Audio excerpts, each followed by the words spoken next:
Hi everyone, and welcome to the start of this new video. It's Mothmen 1966 is the game. I was reading about it. On their Steam page, Mothmen 1966 is a pixel pulp, a visual novel fusing exceptional writing and stunning illustration inspired by mid-20th century pulp fiction and 80s home computer graphics, set amongst the strange occurrences of the Leonid meteor shower of 1966. So I had this in my library for a while, and I've been wanting to try it, so I thought Tuesday's a great day for trying something new.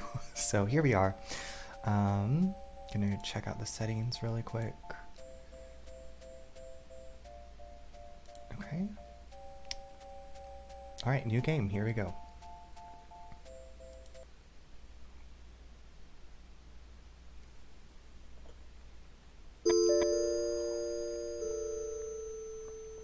Do I get to choose? No. Holtz. 3 red and 5 black in the discard pile. Of the 6 cards face up on the counter, 2 are red and 4 are black. So 5 red in all and 9 black. You have no more moves. So you have to bet now.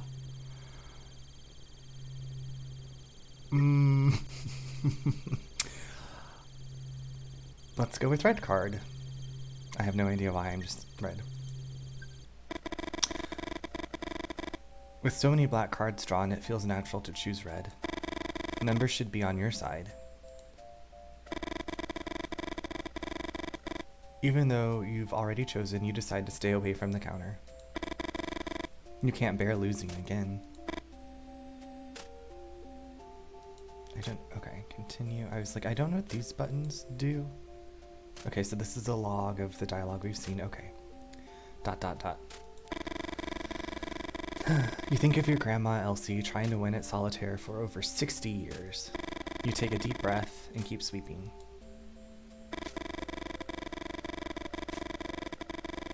Elsie's been paralyzed from the waist down since she was 21. Your mom was only 2 months old. The winter Elsie taught you to play solitaire, your parents and sister had been dead for almost a year, and you'd already begun to forget their faces.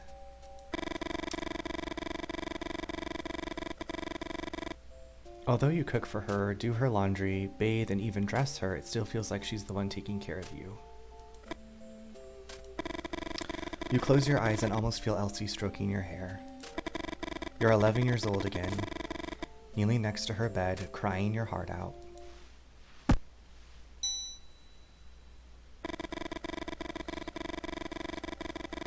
Suddenly, the bell rings and you feel an invisible force trying to drag you into the present.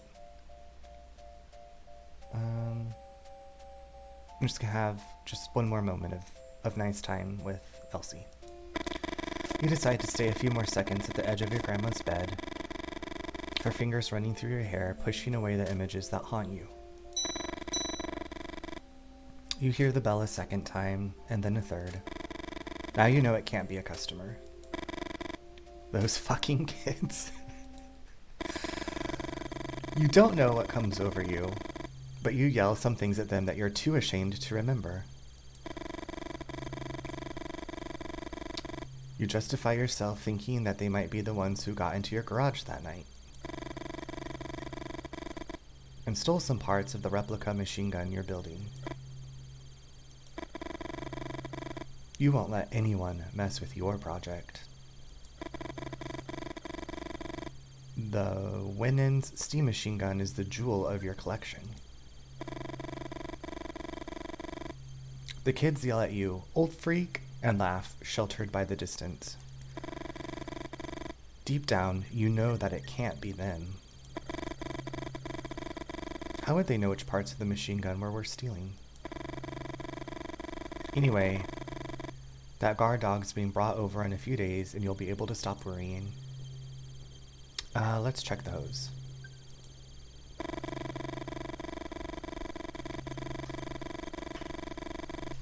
You think about what someone told you at the bar about replacing the hose with a thicker one so that it could only be activated by the weight of a car. And what happens if the kids jump with their bikes and land on top of the hose with one of the wheels, you asked?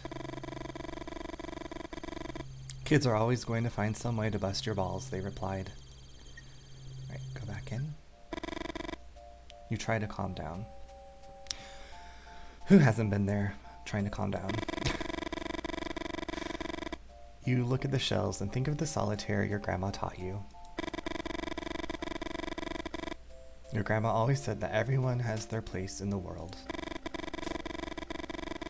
and that people keep dancing around it without ever reaching it.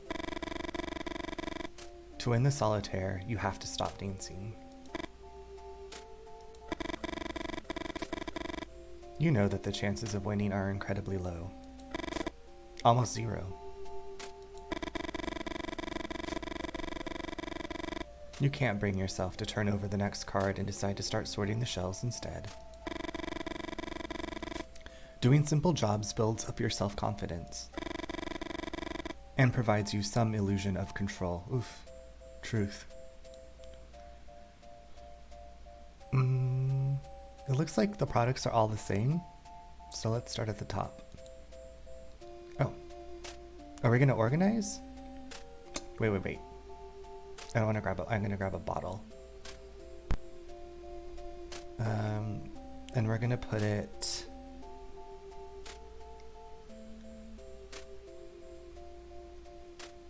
Oof.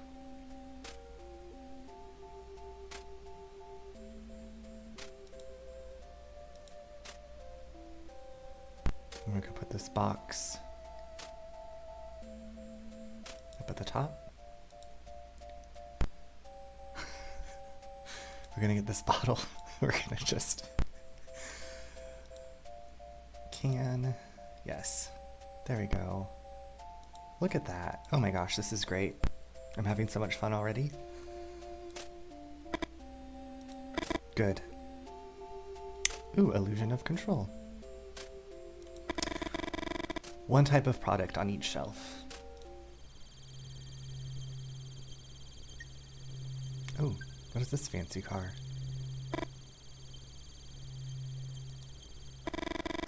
You scratch your head. This time, sorting the shelves doesn't help. I hate when that happens. You feel the same urgency as before, and you can't think of anything else. Is the card going to be read? You need it to be read. Suddenly, the air seems heavy, and you find it a bit difficult to breathe. It's the men in black. Ah! 3 men in black are staring at you. Oh. Through the window, you see a black Cadillac by the pump. Holt. Yes? You wish you'd ask them how they got into the station without you hearing the door open. I mean, Holt seems pretty lost in his thoughts, so... Or how they left the car there without the bell ringing.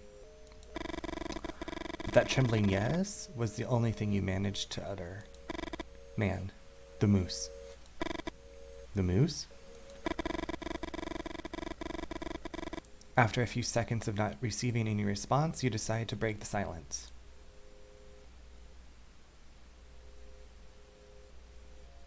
Let's ask them what's up with the moose. You bought a woman a whiskey. You don't know if it's the right move, but you try to relax and be more friendly. Do you know of a more effective way to socialize?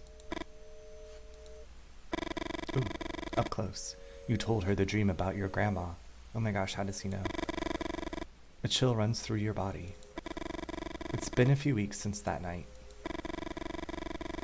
And even though you had a good time with Martha and have no regrets, something about the way these men in black ask their questions makes you uneasy.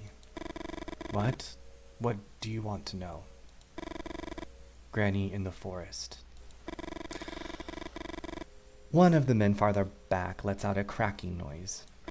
You look at him, believing he's laughing, but the man in black's expression doesn't change. Tell them about your dream. I'm going to ask them why they want to know. No one answers. Okay. It's like they're waiting for another response. All right. My grandma has been bedridden for over 60 years, but in the dream I saw her running through the woods. Start from the beginning, and don't omit any details.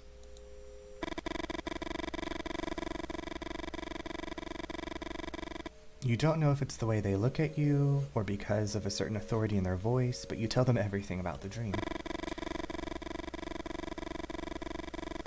5 or 6 weeks ago, you woke up in the middle of the night, certain that something had happened to your grandma. You ran up to her room and Elsie wasn't in bed. The window was wide open. You ran to it and saw someone walking through the trees.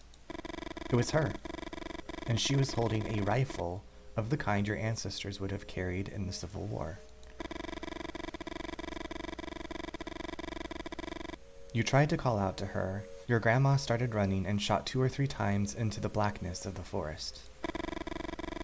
You were about to go down to find her when a winged figure with glowing red eyes appeared in front of the window and screamed. I was ready for a jump scare there. You stumbled backwards, and after hitting your head on the bedpost, you lost consciousness. You woke up in your bed and remembered the dream almost instantly. You went up the stairs 2 at a time and opened the door to her room.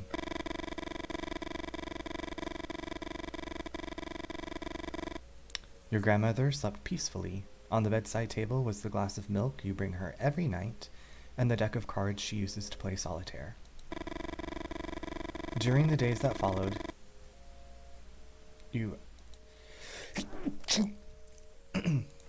Excuse me. During the days that followed, you tried to convince yourself that it had all been a dream, even though you couldn't explain where the little stitches at the base of your skull had come from. Creepy. After a few seconds, one of the men in black speaks again. The spots on her legs predate her birth, Holt. What? What is he talking about? Is he referring to the dozens of moles on your grandma's legs? And what do they mean by saying those spots predate her birth? Elsie always makes the same joke when you sponge her calves. Be thankful that you have to clean my legs and not my grandfather's. According to what she told you, her granddad had been shot dead by an experimental weapon early in the Civil War when his legs were ripped to shreds. The Winnin steam gun, son. A machine gun that doesn't appear in any book. You think about the replica you are putting together in the workshop, and you wonder if it was the men in black who had stolen those pieces. You're not telling anyone else about this visit, Holt. You start to complain when one of the men in black picks up a card from the counter. The top card of the deck. Bitch, put that down.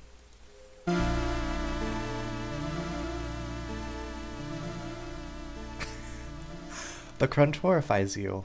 The teeth of the man in black seem to tear more than simply paper. Rude. And gross. Desperate, you throw yourself under the counter and look for the card. Your heart is pounding.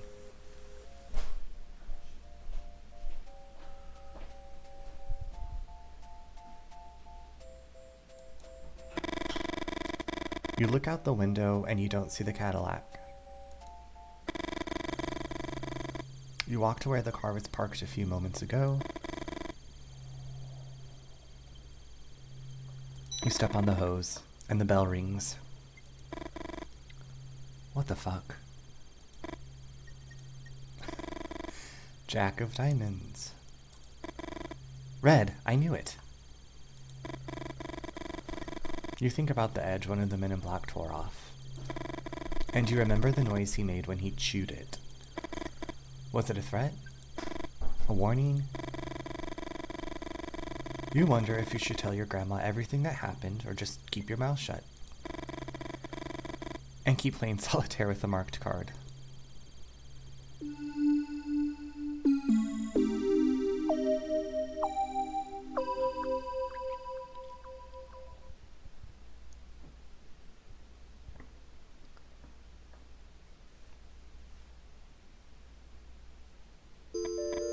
Chapter 1, Lee.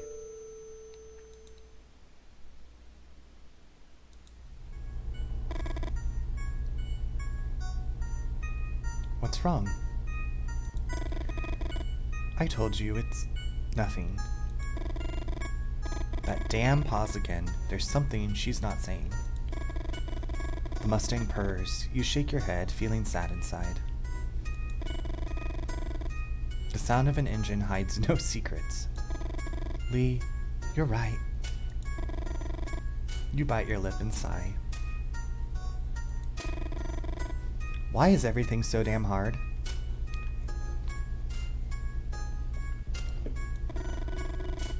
Victoria settles into her seat. Let's start over, okay? Where are we going? Let's answer the question. It's a surprise. Please. No, Vic, have some patience. You'll never forget this night. Victoria giggles, and you think this is the best gift in the world. For a moment, you forget all the previous discussions, your obsessions. A giggle, a friendly gesture, making someone feel good ain't rocket science. You look at the clock and can't believe your eyes. You left your house on time, but you're pretty late. How could... You step on the gas. Oop, don't drive too fast. Lee! Lee! You scratch the side of your head. Wow, you really hate being told how to drive. Lee? Why doesn't she just tell you to slow down? You take your foot off the gas. Thanks. You're trying your best. You really think Victoria could be the one. Oh boy. The one. Your dad once said the perfect woman doesn't exist. Couples form when people get tired of looking and just give up. You remember your mother's rants, all those women's names she rattled off as if they were part of an endless grocery list. You won't end up like him.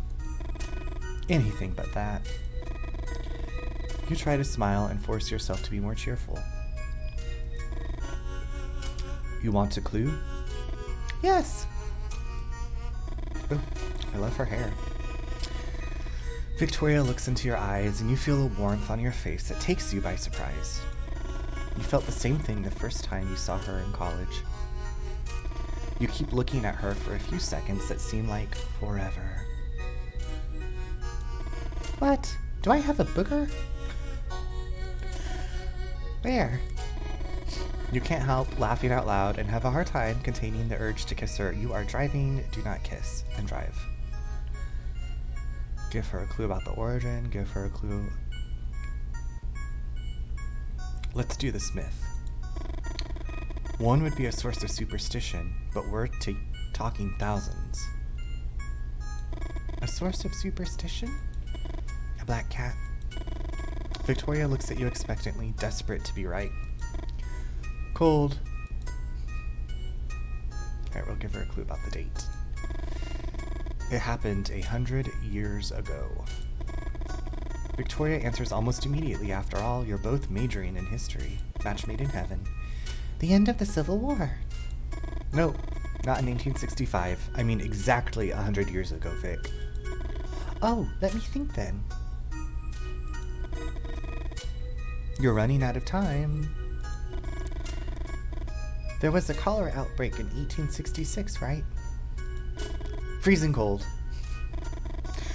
And how twisted do you think I am to set up a date themed around a cholera outbreak from a century ago? I don't know, you're both history majors, maybe you're both into that. It comes from far away. Victoria makes a gesture for you to complete the sentence. You just shrug. It comes from far away? I mean, that could be anything. Guess then. The circus? No, Vic, just give me a minute. You won't guess it unless... You reach out to open the glove box, and Victoria grabs your wrist. Better leave it to me. Victoria opens the glove box and examines its contents. A folder, a box, a flashlight. What are you looking for exactly? Look in the box. Look at the folder. Victoria opens the folder and examines the documents. Some papers, insurance details. Do you want me to read some of this? You shake your head. Look in the box. Victoria takes out the box and opens it. It's an engagement ring. Let's see what you've been hiding. You think about saying something, but you instantly regret it and keep your mouth shut. Spare change, a lighter, a pack of cigarettes. Nothing to worry about, I reckon. Keep looking, please. Alright, we're gonna finally look under the flashlight. A book. 1966 Shelby Mustang. The car handbook? No, not that. What else? Tell her to see if there's something. Well, it's all the way crammed in here. Already got everything out. 1 second, there's this too. Victoria stretches out her hand and you finally grab the map you wanted. It was folded against the bottom of the glove box. You start talking and Victoria interrupts you. Hold that thought while I put everything back. You put the map on the dashboard while Victoria puts away the folder, the box, the flashlight. Vic, you know I like it tidy in there. Seriously? Ha, very funny. Vic flicks through the book she found. Red Badge of Courage? Haven't you read this book 1,000 times already? I have actually read that book. I read it in middle school, I think. It was a pretty quick read. You know she's testing you. Vic knows exactly why you carry it everywhere. The novel that portrays the era you're obsessed with like no other. What the hell is this? Suddenly you remember you're using the pencil sketch that Victoria drew of you in one of your classes as a bookmark. A sketch she begged you with tears in her eyes to destroy, and you swore you already had. Oh boy. Vic, I'm sorry. I swear. Watch out! You swerve to avoid a shape in the road. Victoria looks back. Lee? We almost ran that thing over. You put your hand on Vic's shoulder, trying to reassure her. Victoria points ahead. Just keep your eyes on the road, please. She's doing it again, telling you how to drive. At least this time she came right out with it, instead of just saying Lee disapprovingly. Lee. You try to control yourself, but it's hard. It's not just this last thing, but the buildup of all the small gestures.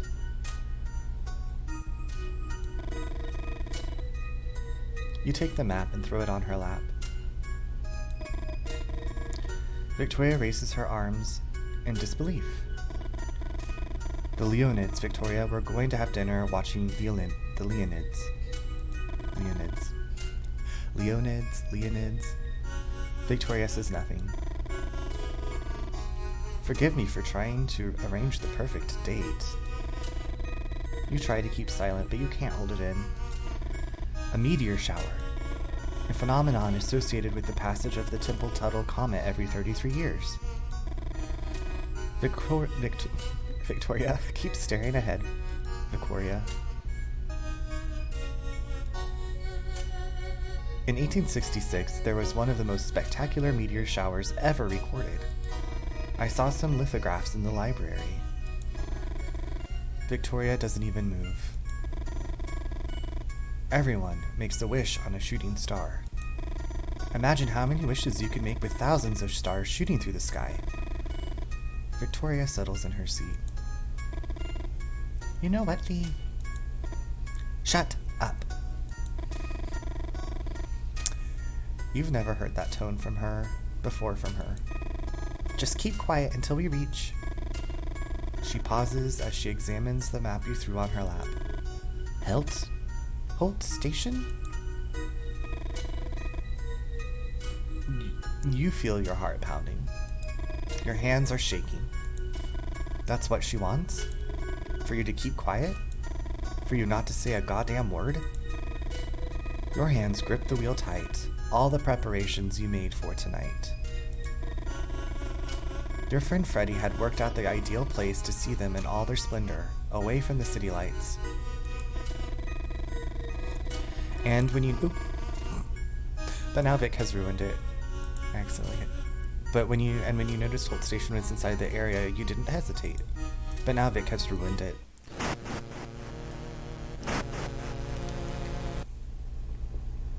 What the fuck? Something hits the Mustang's antenna. What the hell is that? It looks like a bat. Stop, Lee! Stop! You slam on the brakes. Instinctively, you put a hand in front of Victoria to keep her from hitting the windshield. You get out of the car and find a dead bat in front of the headlights. The animal had hit the antenna and somehow got entangled. Oh.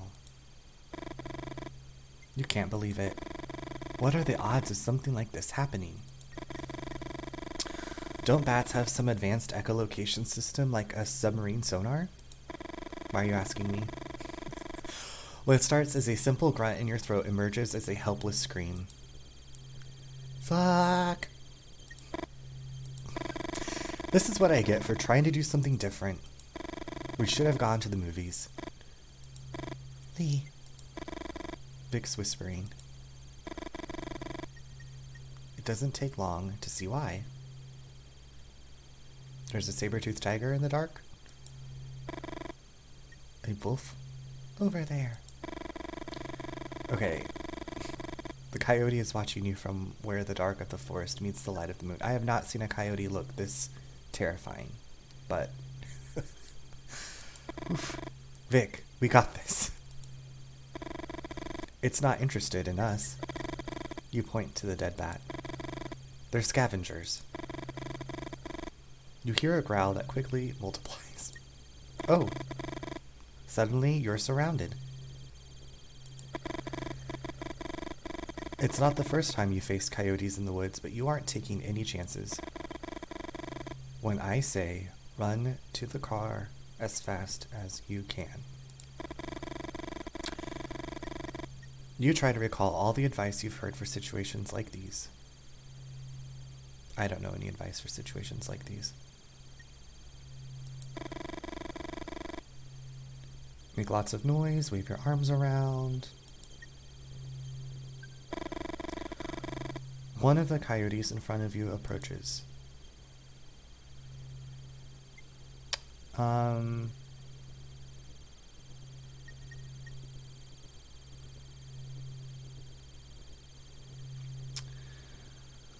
Yell and gesture or run to the car. Oh boy. I'm glad I don't have a timer to make me choose so quickly. I feel like if I run to the car, like, am I just going to abandon Victoria? If I yell and gesture, I'm gonna run to the car. Now! The coyote closest to you leaps forward with a savage bite. Encouraged by your screams, the rest of the coyotes soon join the feast.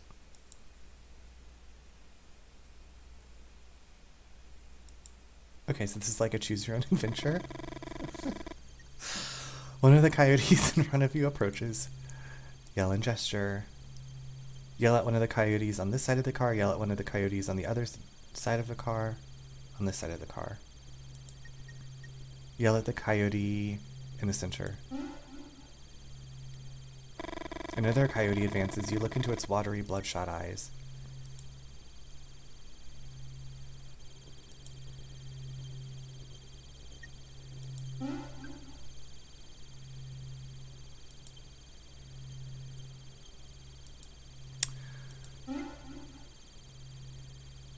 Ah!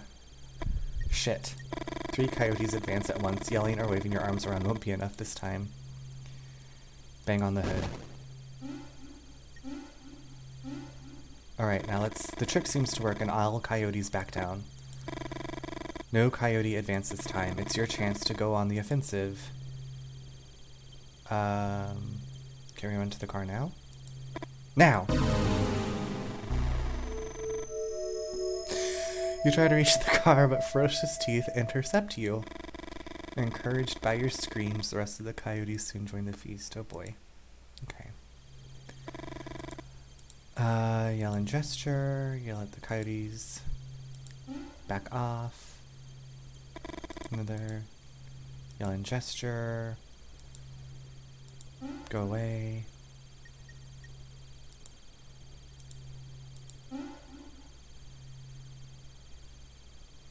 Shit. 3 coyotes. Okay, so now we're going to bang on the hood.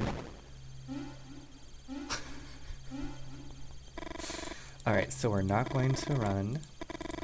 We're going to go on the offensive and throw a stone. You crouch down and find find 4 stones. You pick them up. Throw it at one of the coyotes on this side of the car.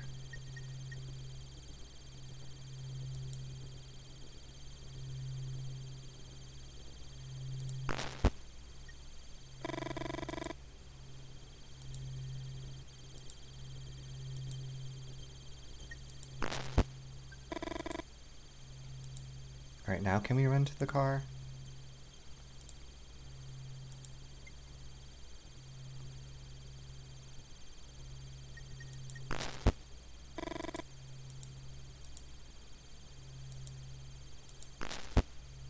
Good thing we have great aim. The coyote retreats and you feel more and more confident. Okay, now! Good gracious. You get in the car, close the doors, and Victoria starts laughing. Honey, we just got ripped to shreds. Good thing we could rewind. Although you know the reaction is more adrenaline than anything else, you start laughing too, and then kiss her. You start up the car, and the V8 roars into life. You resume the trip.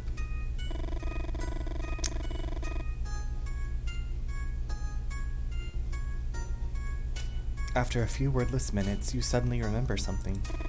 Halt, Vic. We're going to Holt's gas station.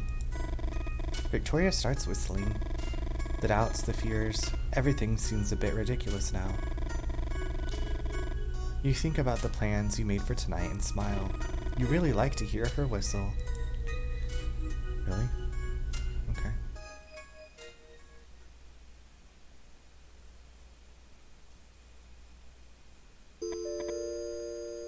Alright, so chapter 2, Victoria.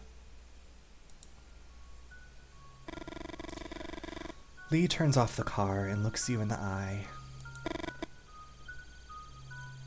He smiles. And that smile seriously pisses you off.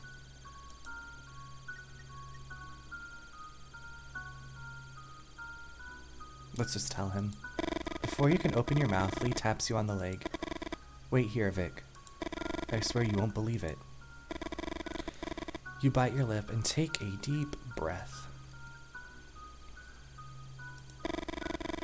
You see him greet someone. Holt?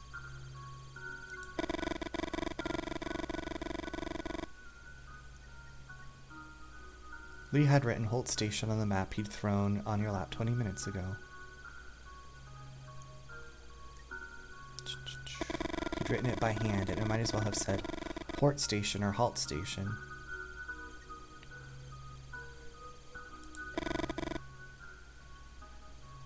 Hell Station, even. Lee's handwriting has always been intriguing to you. Is he a serial killer? You remember that time you mentioned it to him, and he responded with a disproportionate anger. A nonsensical rant which involved several philosophers of language. And all because you told him his handwriting was dreadful. But you now know where those reactions come from. That night you two got drunk by the lake, Lee told you that his father would have wanted to be born ugly? After the initial surprise, you couldn't stifle a belly laugh, and Lee looked down. For a few minutes, he didn't want to tell you anything else. You finally convinced him to continue. I always got what I wanted just by smiling. Ugly people have to develop other muscles. Unfortunately, those other muscles are the ones that last. You couldn't believe those words had come out of the mouth of a flesh and blood human being. Maybe some poorly written character from a cheap romantic novel, but Lee's father? You picture Lee that night, throwing pebbles from the shore while telling you everything about his father's teachings. All that frustration. Was that the night you got pregnant?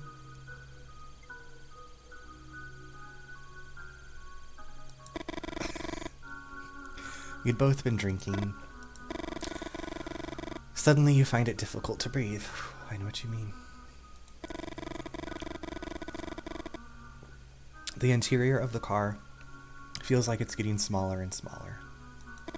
You need some air. I'm gonna say hi. Holt, right? Holt seems startled. Hello.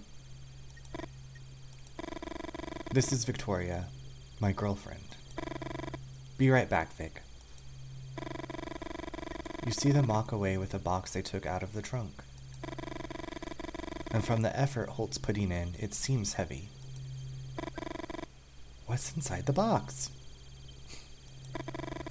Oh, she's got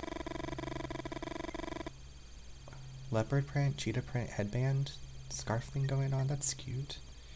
You're not stupid. You know that Lee has some business on the side beyond his work as an intern at the university. You heard some rumors and you have your suspicions.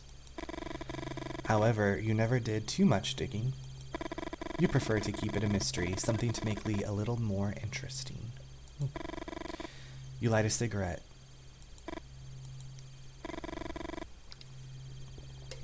Would Lee be a good father? And the question that you still haven't had the courage to ask, would you be a good mother? I did not know this game was going to get so deep. The clicks repeat at irregular intervals.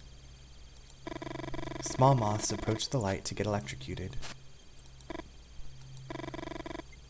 Is that love, Victoria? You laugh and shake your head from side to side. You think of all the manuscripts you've torn up. You've tried poetry, drawing.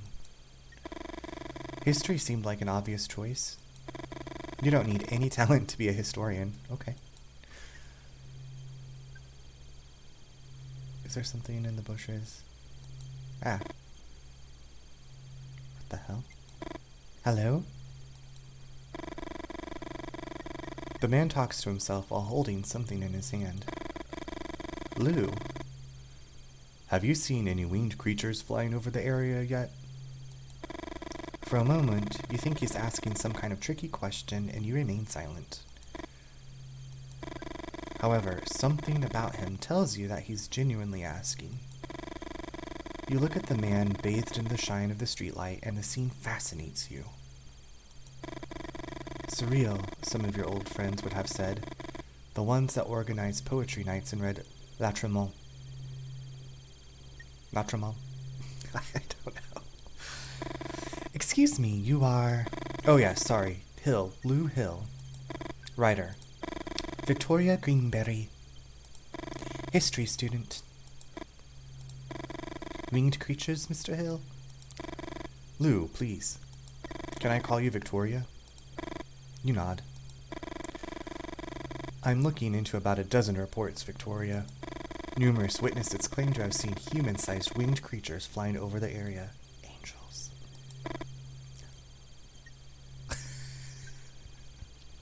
Angels? Really? Lou smiles, but the smile doesn't last long on his face. Look there at the top of the trees. It won't take you long to find one. You aim at the area Lou just told you. Everything's blurry, so you decide to adjust the binoculars. Diopter, I think we need to focus. Oh, that made it worse? Maybe? What's the diopter? You move the diopter to the left and notice the change in your left eye. Ooh. Move the diopter. Maybe that's better. Oh, that's better. Oh, that's worse. No. That's way worse.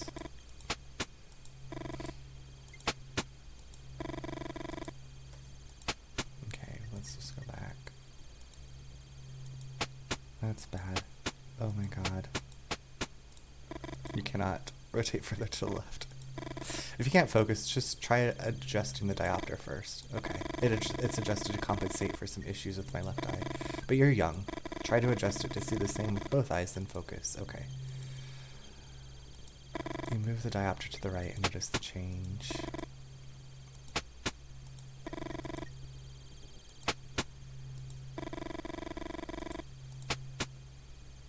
Okay, that looks worse. Worse.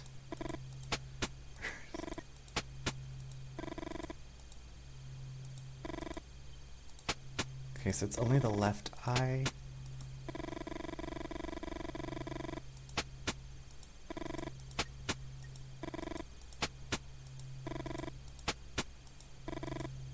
What?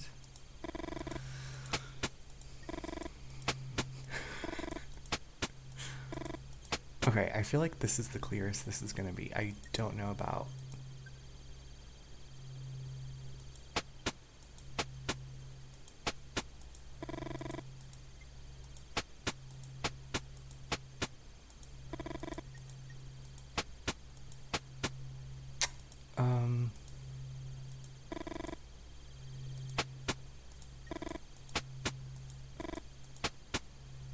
I suck.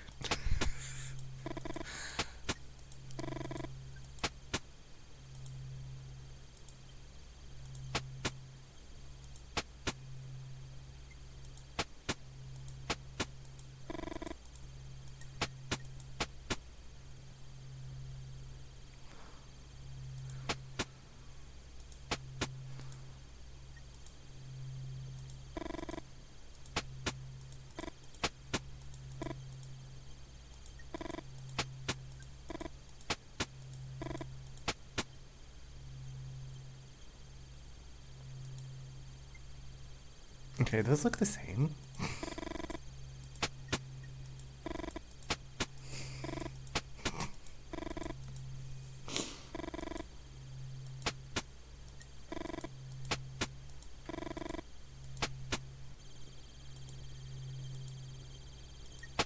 Oh my god. What the? It was just a second, but you think you saw something up there. Was it suggestion? I don't think they're angels, Victoria. But before I tell you my theory, I need your help. Could you draw in this notebook what you just saw? Yes. At any other time, you'd have refused with some witty comment. But there's something about Lou Hill that invites you to play along. You wonder if the fact that he presented himself as a writer had something to do with it. Yes. Let's start with the head. It was a huge owl head? No, that's not right. Little owl head. There we go. Draw the body. Wide chest. Oh my god, no. What? Okay, let's draw.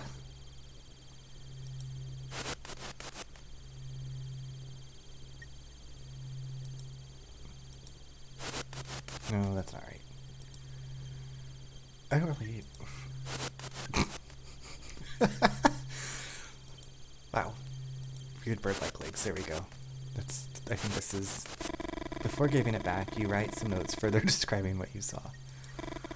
Lou hadn't asked for them, but somehow they make you feel less anxious. You never felt confident about your work. Lou looks at the notebook for a few seconds that feel too long. You think about that time you showed your sketches to your art teacher and how he embarrassed you in front of the rest of the class. Motherfucker. What? Sorry. I was talking to myself. You can't help but blush. Victoria! For once, you're glad to hear Lee's voice. All good? Although he seems to be talking to you, Lee keeps staring at Lou. Kiss. Lou Hill. Writer. Lou holds out his hand. Lee Miller, historian. That's rich. Lee walks over and puts his arms around you, his back to Lou. You know he must have been annoyed that Lou introduced himself as a writer. Although it's hard for you to admit it, you like to be hugged. You feel safe. Victoria, you have a lot going on. You think you would also feel safe in your grandmother's arms, or in the arms of any of the other strong women in your family. But the heat of Lee's body, the hardness of his muscles. You remember all those biologist arguments you hate so much, and you can't help but smile. It's like you're cheating when nobody's looking. Come on, Vic. Let's see the surprise. Close your eyes. Alright, I'm gonna close my eyes. You close your eyes and let Lee guide you. Now open them. It's the Mothman. So, what do you think?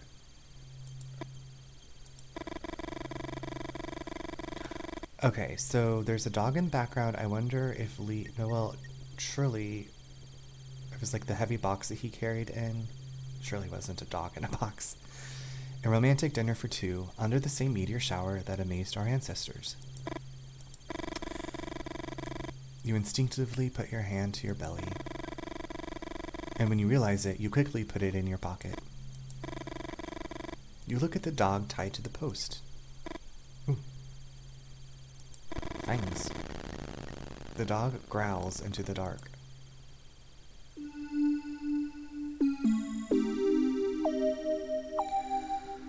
Phew.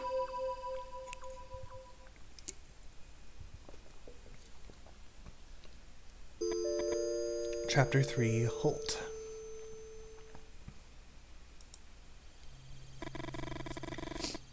You've known Lou Hill for a few months now. The first time you talked to him was at the Moose.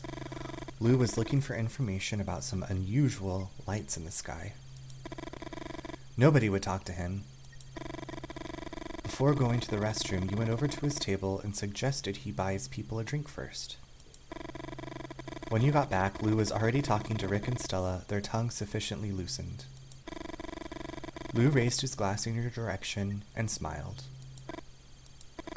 Although it wasn't you who gave him the nickname, you still feel a little guilty. Since that night, most locals refer to him as Lou Refill Hill. Refill? Like, 'cause he got people drinks? That's really nice and generous. What do you recall about the encounter with these men in black? You smile. What does he mean? It had only been a week.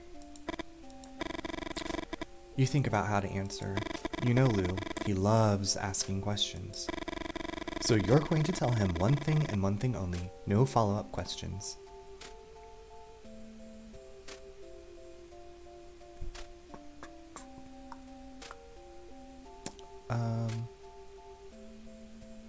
Yeah, I'm going to talk about how one of them bit a card. That's gross. One of the men in black bit a card and told me not to tell anyone about their visit. Lou listens carefully. He seems to hesitate, and you seize the opportunity to change the subject. You know otherwise he'd keep asking you about the encounter all night. Red or black? What? What? The card. Red. You turn over the card. It's red. Good. It's the solitaire my grandma taught me. No one could ever win it. Lou suddenly seems interested. And how do you play it? Explain it. Rules are simple, but winning? There's a reason why it's called the impossible solitaire. Let me show you. Oh boy. Oh gosh, oh gosh. There's the bit off card, which we know is red. The objective is to move every card from the board to the discard pile. You can move any card whose rank is 1 higher or 1 lower than the topmost card in the discard pile.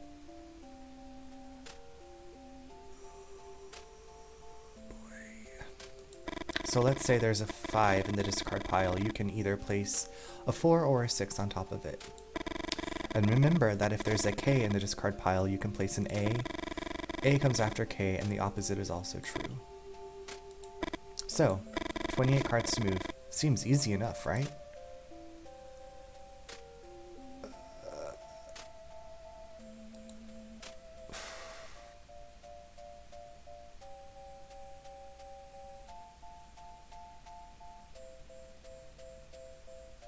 Can you put 2 of the same on top? Can I just drag it?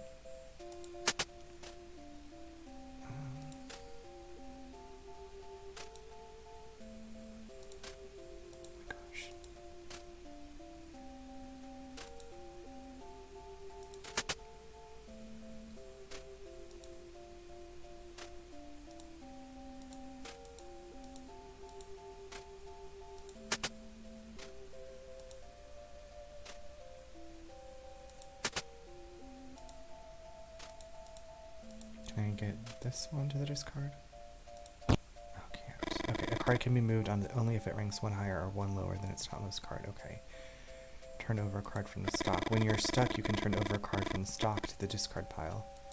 But to turn it over, you need to make a bet first. Black or red? Black or red? Which one's gonna be? Lose the bet and you lose the game. The son of a bitch is almost unwinnable.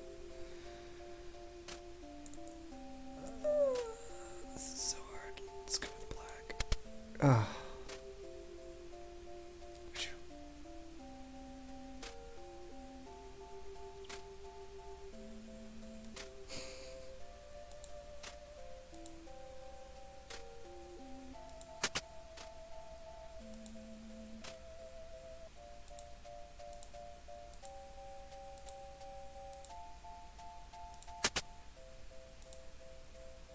I've never played this kind of solitaire before.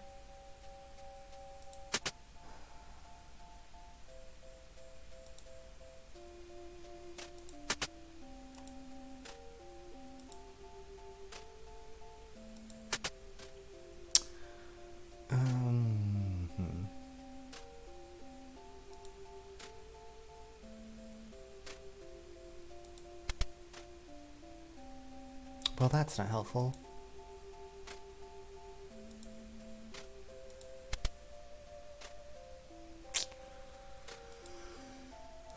Oh, crap. Oh, for fuck's sake. Alright. Wow, this is addictive. I wish I could just move this, like, do this. These aren't the same cards, are they? No.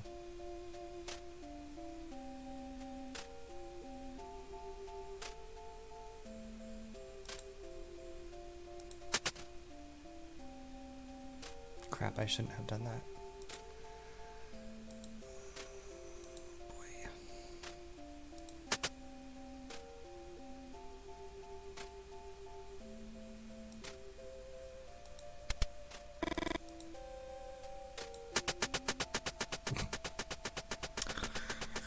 Watch me play this game. This is the whole game. This is all I'm playing. Let's see, 5, so I could do 6, and then 7. Okay.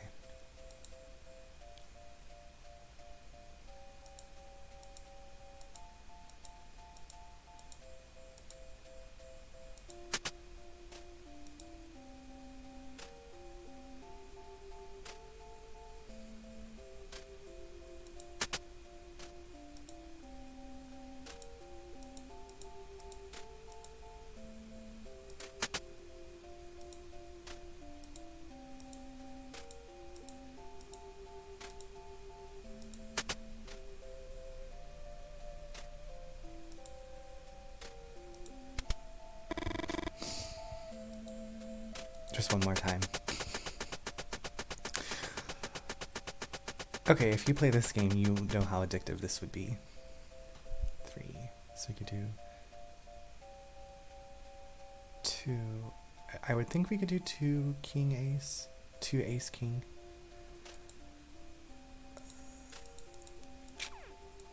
Right? Nope, we're gonna try that.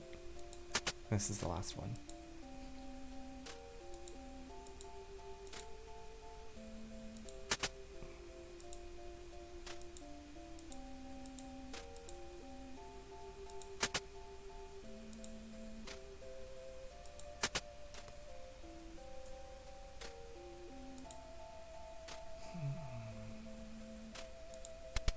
Alright, we're done.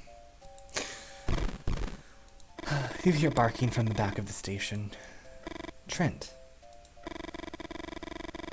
When they brought him in, they told me his name was Chase. Fuck it. It's Trent for me. You know Trent, right? From the Moose? Tall, prominent belly and a scar parallel to the growth of his beard? You laugh heartily. Lou Hill might be a bit of a pain in the ass, but no one could deny that he was good with descriptions. You think about the book he's given you. He signed it and everything. Where did you leave it?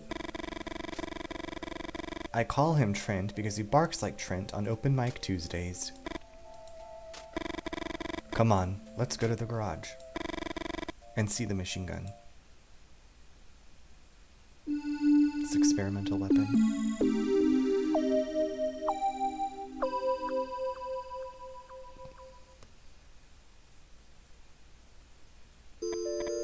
Chapter 4, Victoria again.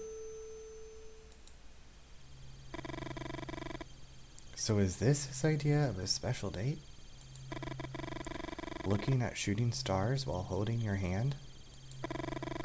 Telling you his plans for the end of the semester? ...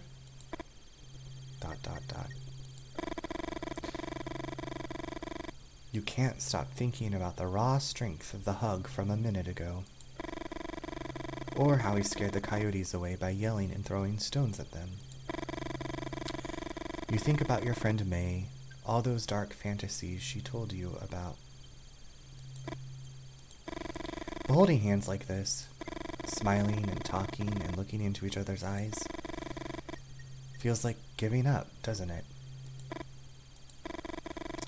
You know you're to blame too. Aren't you playing the perfect girlfriend role? Don't you make eyes at him? Don't you say love whenever you call him? So is this it, Victoria? Is this what you want for the rest of your life? To hold hands and look at stars? Why don't you make up your mind just for once? You think of May again, of those women she'd claim to know who could solve your situation using a coat hanger. Oh boy. You wouldn't be the first or the last. The dog barks like a maniac, and you appreciate the distraction. A mixture of guilt, anguish, and apathy takes over you. And now what? Why is he looking at you like that? Why doesn't he say anything? Has he asked you a question?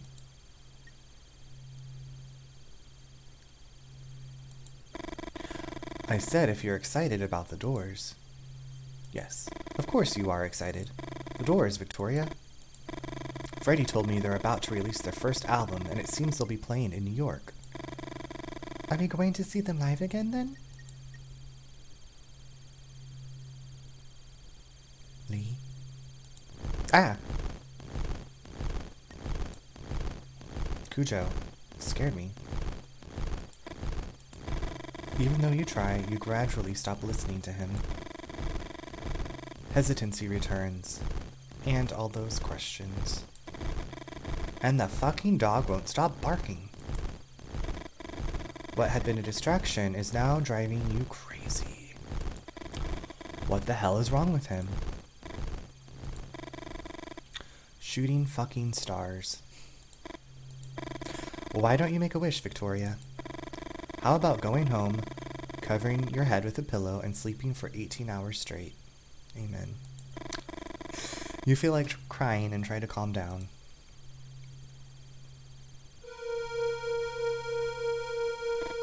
Is it hypnotizing her? Those eyes.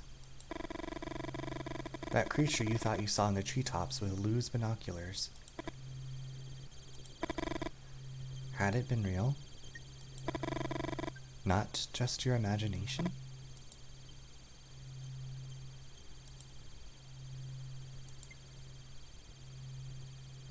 Vic! You know what?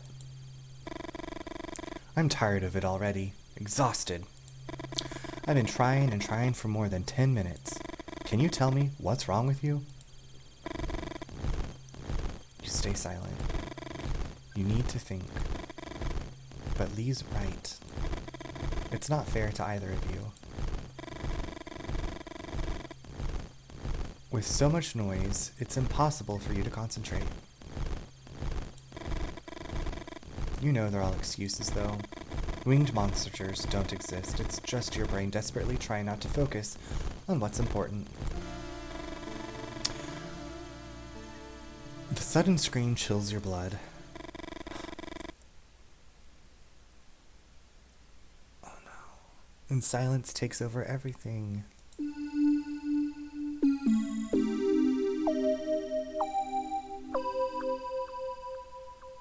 What's gonna happen to the dog? Chapter 5, Holt.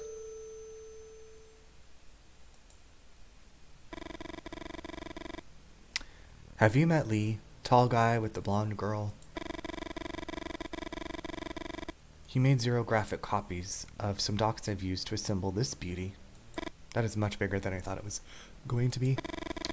Where did he get the docs from? You bite your lower lip.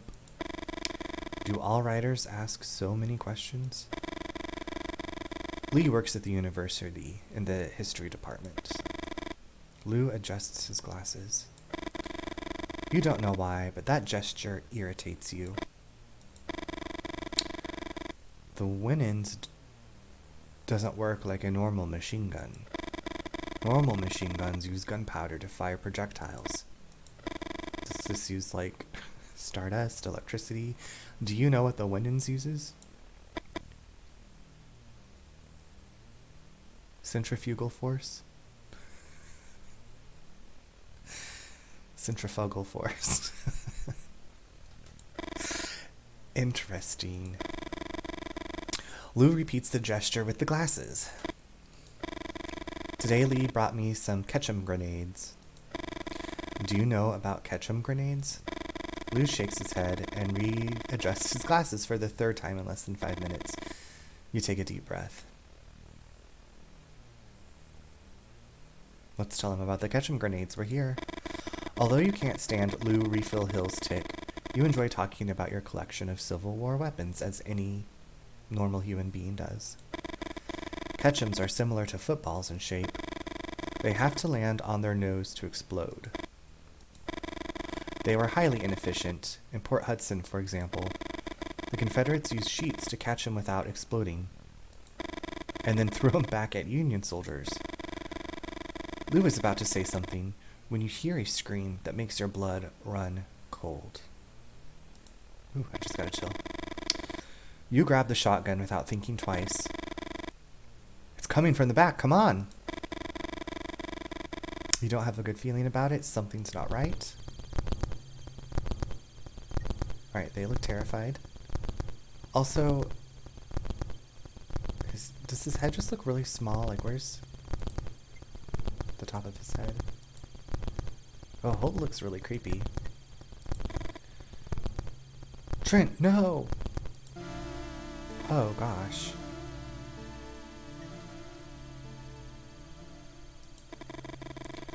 Although it feels like a dream, somehow you know the creature is real. Your dog's suffering is real. And there'll be no waking up from this. I'm going to run to Trent. I don't want to... If I might hit the dog. Run to Trent. You hear the muffled moans of your dog, and the fury blinds you. You drop the shotgun and grab onto the chain. Son of a bitch is going to strangle Trent. Ask the rest to help me. Come on, hurry! But before they arrive, you feel the pull. and the floor disappears under your feet. I'm gonna hold on to the chain. Oh. Although you manage to hold on for a few minutes, you finally let go and fall into the thick of the forest. Okay. Lara Croft survived falling into a forest. Tree branches penetrate your body and you die before reaching the ground. Guess we're gonna release the chain. Bye, Trent. I'm sorry. Everybody remember, I tried to save the dog. Holt! You know you should hit the floor soon. Bam. Don't move. Ow. Listen to Vic, Holt. Her sister's a nurse. No bones seem to be broken. My dog. Victoria and Lee help you to your feet. Lou doesn't take his eyes off the winged creature for a single second. He let go. He just let go. What? 1 second. I know where your dog is, Holt. Wait a minute. Got something in the car. Let's go. A gift from Freddy. Cool, right? You try to get up, but you feel dizzy and stumble. Victoria gives Lee a disapproving look and helps you keep your balance. Follow me. Thanks. You would have liked to smile at her. After all, Victoria just wants to help. But I can do it by myself. You get your rifle and walk with the rest into the blackness of the forest. We should go in. That direction. No. I think we should go that way. Lee. Now what? The place where Trent fell. I've calculated it by projecting the point where the creature dropped it on this map. You've calculated? You've calculated, you say? He's always so angry. Weren't you a writer? Lou, don't mind him. Do what you want. Constantly checking the map, Lou leads the group on. We should be close. There. Your heart is pounding. Please. Compress his chest. Use both hands, just like that. How curious. Did you know that the cardiopulmonary resuscitation procedure was discovered by Dr. Knickerbocker while he was trying to save a dog? No. As he speaks, Lou carefully examines the tops of the trees. It was at Johns Hopkins University. Victoria rests her hand on yours and moves her head from side to side. You stop pressing, and a few tears roll down your cheek. The interesting thing is what happened to the dog afterwards. Shut it, Lou. Lou adjusts his glasses. You look at Victoria. You are too afraid your voice would break to say thank you. Why did you run when it had Trent by the neck? Why didn't you try to blow its brains out? Deep down, you know that's just the guilt talking. Oh, that's so true. The guilt talking. And that maybe there was nothing you could have done differently to save him. Lee. Have you seen Lee? You stand up and look around. Lee's gone. I'm not sad about it.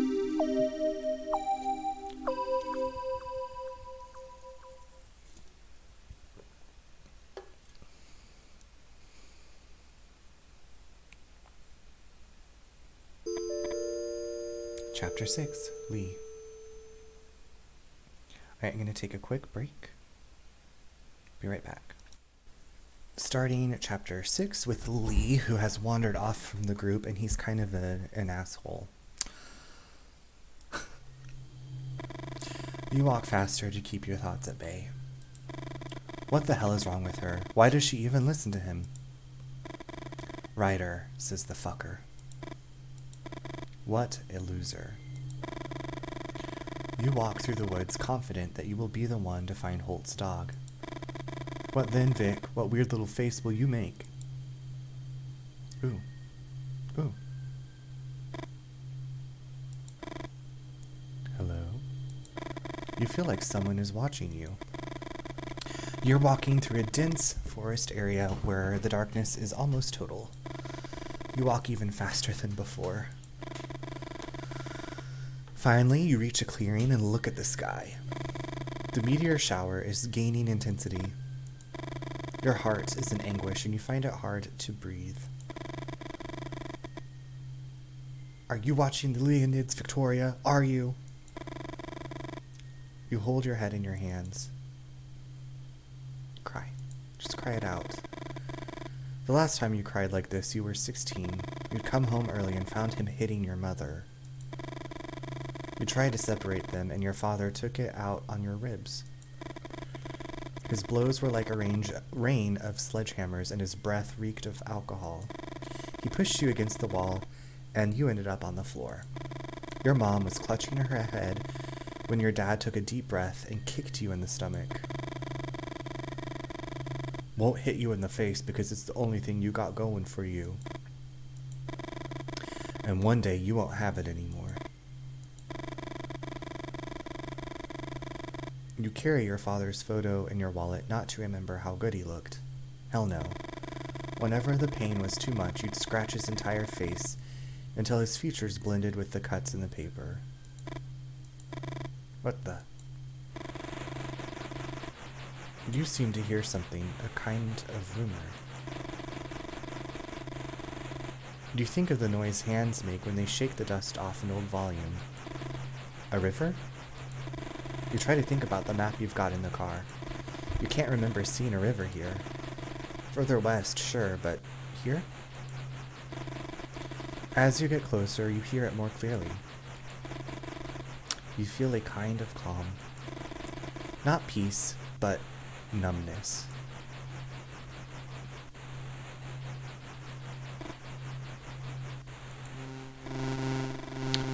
Suddenly, the widest light you've ever seen floods the ground. Even when there's no river nearby, the sound is deafening. What? You feel the light pulse with painful intensity, as if millions and millions of red ants were sinking their little jaws into your skin. Pain turns into light. You want to scream, but you have no mouth,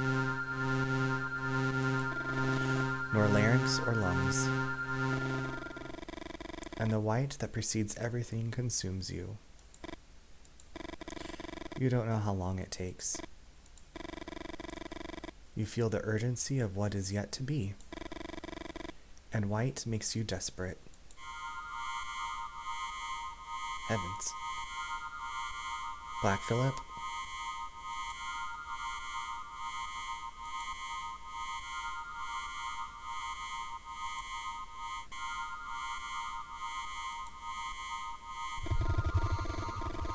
You feel the white light leaving your body, and you hear your own voice screaming at the top of your lungs. Was I just abducted?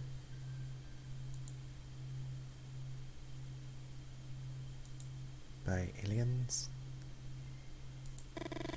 You drop to the floor and cover your head with both hands. You're filled with a sense of completeness that you cannot explain.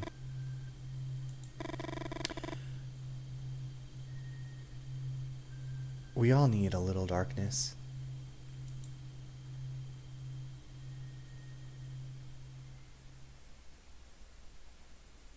Okay.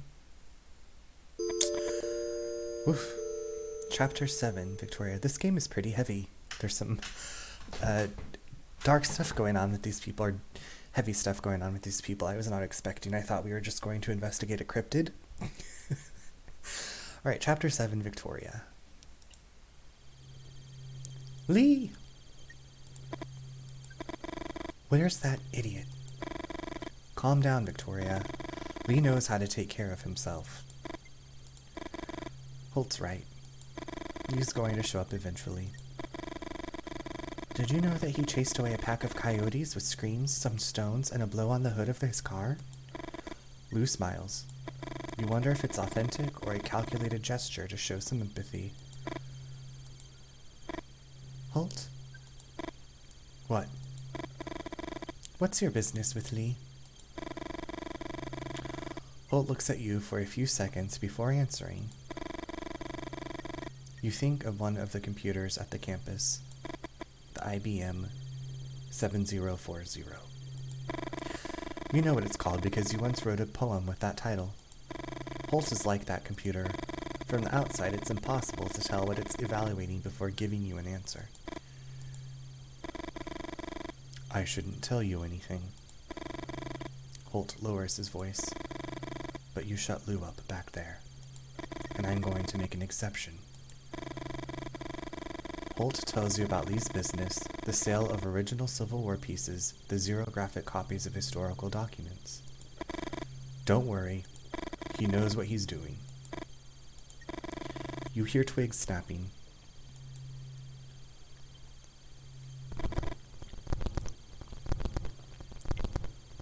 Who's there?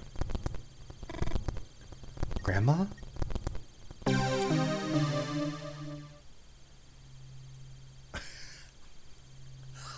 When I say I have no idea where this game is going, I really have no idea where this game is going.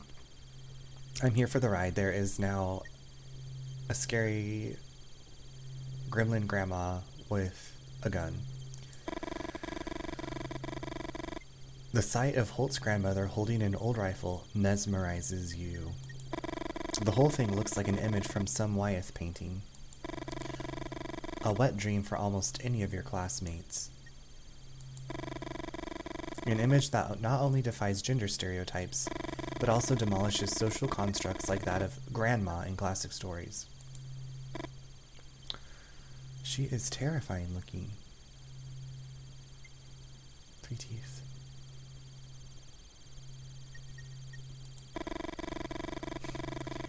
The expression on Holt's grandmother's face changes, her features soften. My legs. Grandma! Holt picks up his grandma and helps her sit against a tree trunk. Wait, what about the dog? He was carrying his dog. Oh, there's the dog. He looks at his dog's corpse and beckons you to come closer. So this is his dream that he had of his grandma running off into the woods. Coming true. I need to bury Trent before carrying on. You nod your head. How do you feel, ma'am? Confused. Here, Victoria. You didn't hear him approach. You grab the handkerchief without thinking twice. A strange feeling runs through your body. Shouldn't you have at least considered some other option? Clean up her legs. You rub the handkerchief against her calves and gradually remove the mud stains. Scrub harder. I was probably your age when I stopped feeling my legs. Holt's grandmother sighs and closes her eyes. Have you ever seen so many moles together? Lou speaks almost in whispers. You wonder why. Let's go. Lou picks up the old rifle and examines it briefly. Holt looks at you with an expression you can't quite make out. Are you okay? No, you're not okay. But what are you going to tell him? That you're pregnant?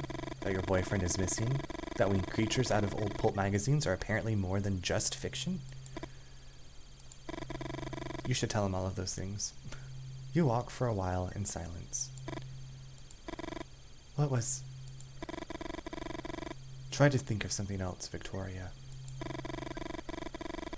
Did they bury the dog already that quickly? With their hands? They dug a hole that deep? A few minutes ago, you all started hearing the screams, noticing sudden movements in the treetops. We're almost there. Oh my god.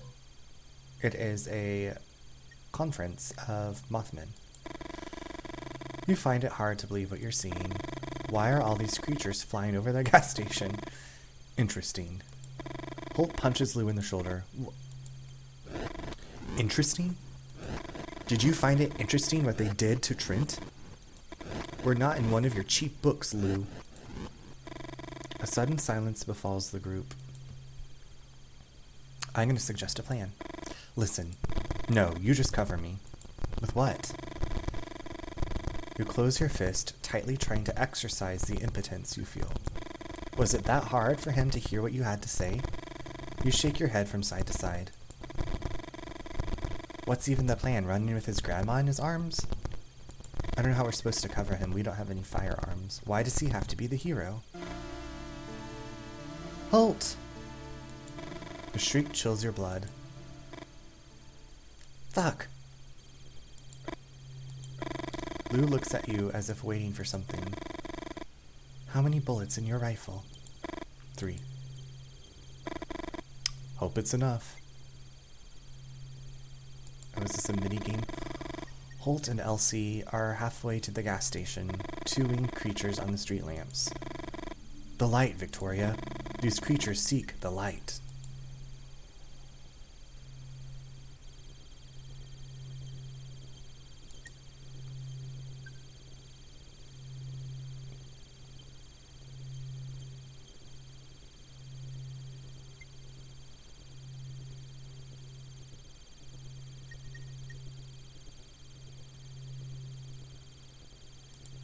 I wonder if I can get to the car. 3, 2, 1. Oh shit. Too far away. Gosh damn it, you have 2 bullets left. Okay.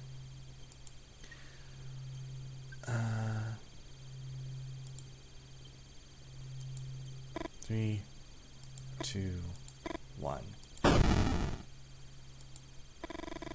1 bullet left.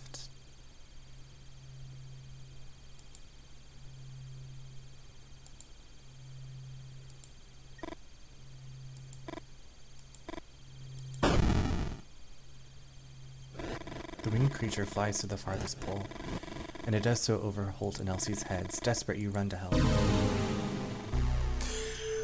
The winged creatures rush at you. The pain blurs your vision, and you lose consciousness. Ding dang. I was thinking if I shot the light over the car out, I would be able to, like, run to the car for something, for some, like, supplies. I think that's a car. Alright, so we're going to tell Lou to take aim at the closest lamp on the right. Shoot. Bam. Goes to middle. Tell Lou to take aim for the center lamp. Shoot that. Shoot her! Alright, so now the winged creature flies to the farthest pole, and it does so over. Oh, desperate, you run to help. Alright, so that wasn't the ticket. If I run to them right away. Okay. Alright, so I can't just run right away. We are going to have him take aim. Closest lamp on the right. Shoot. Bam.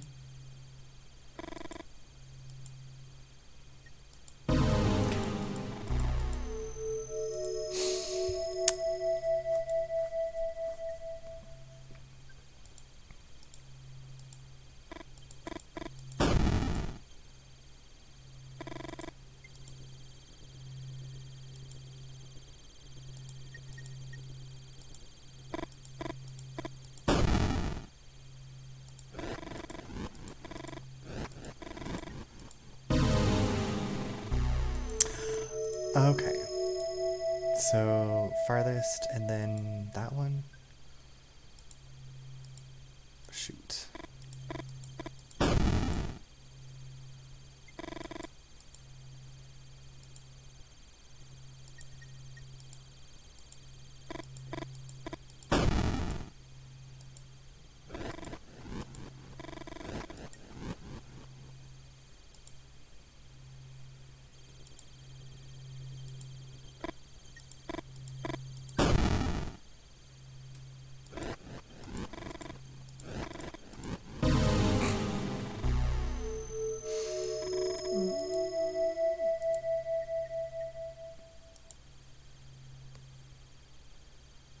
Okay, so we're farthest on the right. Shoot. That's out.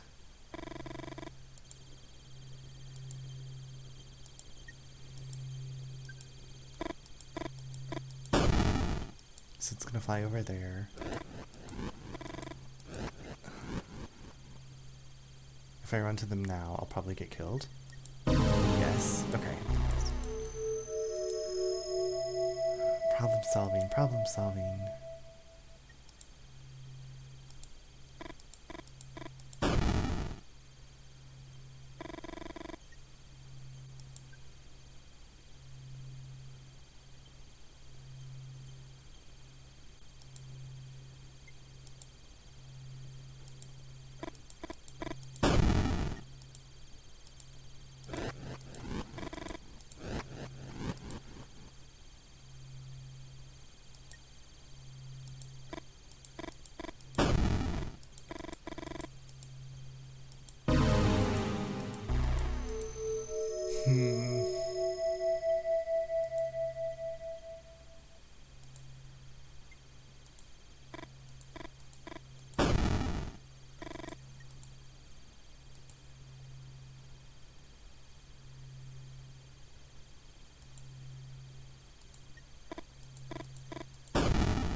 Okay, the two creatures fight, take flight, and get lost in the night. Oh, thank goodness. All clear. Help me with Holt and Elsie and let's inside, fast. Is someone going to make a wish? You laugh under your breath. Excuse me. You laugh under your breath. You look at Holt and he looks away. You wonder if he's pissed because you saved him. Oh well. You still can't believe everything that happened tonight. You know that as soon as you stop to think, you touch your belly and fight back the tears. Lou looks at his watch. The Leonids are reaching their point of highest intensity. The screeching is deafening. Freaking creatures.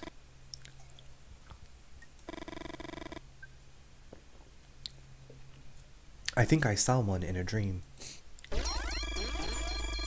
Lou is about to add something but suddenly falls silent. Oh, you approach the window and rest your hand on the glass. You can't stop looking at their dance. Before meeting Lee, you've had some experiences in college. Experiences by which you sought to open the doors of your perception. Lee doesn't know, and you don't know how he would react if he found out. But the strange dance of these creatures in the sky beats anything you experienced while tripping. Cool.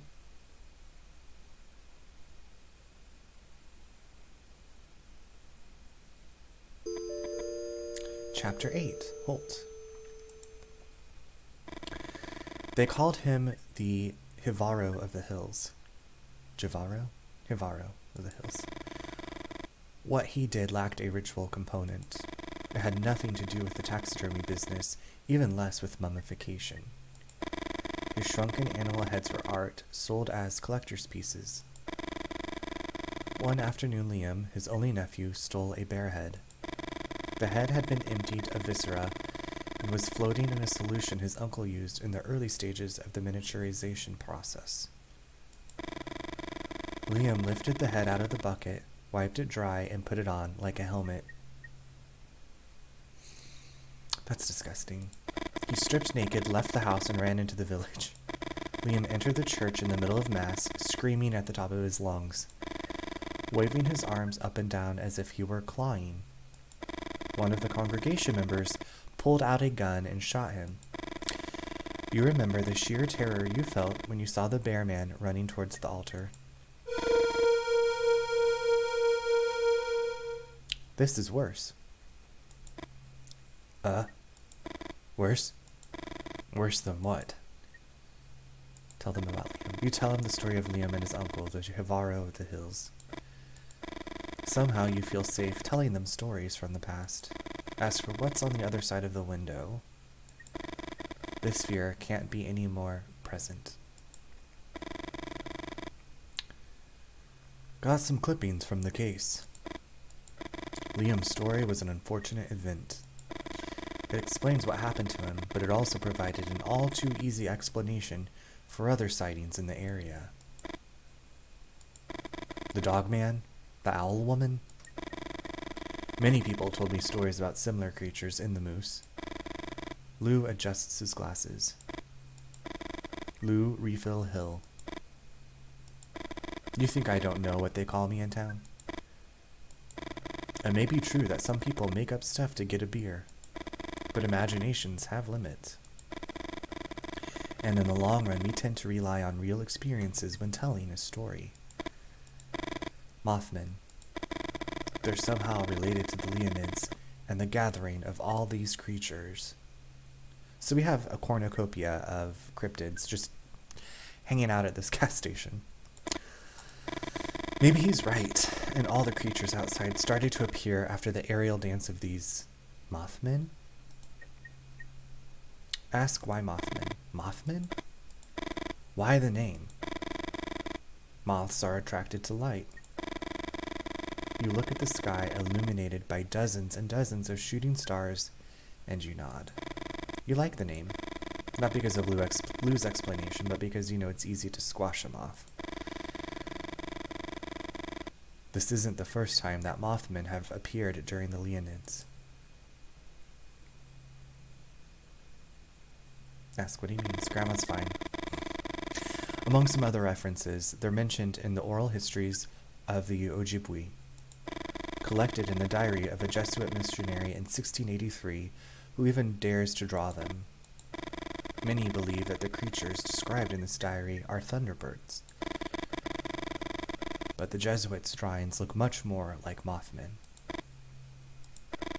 And the most interesting part is that he draws lines around them.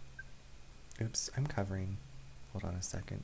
I just realized that I'm covering the people's pictures sometimes. I'm going to move myself down just a bit. Excuse me. Alright. There, now you can see the pictures. Sorry about that. Some researchers think that these lines are kinetic, a way of representing the speed of the creatures. Lou slides a finger across the glass following the trajectory of a shooting star in the sky.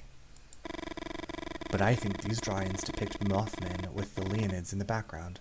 We're talking 1633, 1666, maybe.